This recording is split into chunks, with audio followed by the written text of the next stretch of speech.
Xuddi shunga o'xshagandek, iymonni ham mazasi bor, birodarlar. Lillahil matalul a'la. Iymonni ham ta'mi, mazasi bor. Rasululloh aytibdilar, kim totadi u ta'mni? 3 ta sifati bor bo'lsa. Haqiqiy iymonda shunday halovati bor, huzuri bor. Iymonni halovatini siz totib ko'rgan bo'lsangiz, sizga bu shunaqa quvvat beradiki, qahramonga aylanasiz. Iymonni halovati shunday narsaki, siz uchun bu dunyoning hamma huzur halovatlari oyog'ingizning tagida bo'ladi.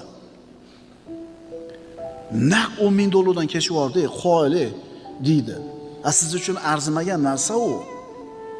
Harom. Bu qilgan tijoratingiz harom, undan topgan pulingiz harom deb aytdi domla. Eshitib turib, topilgan pulni kelib chiqishlik tarixini. 10 ming dollar siz shunday berib olasiz bir ehson qatori. Siz uchun oddiy narsa aytdi-ku, agar siz iymonni halovatini totib ko'rgan bo'lsangiz,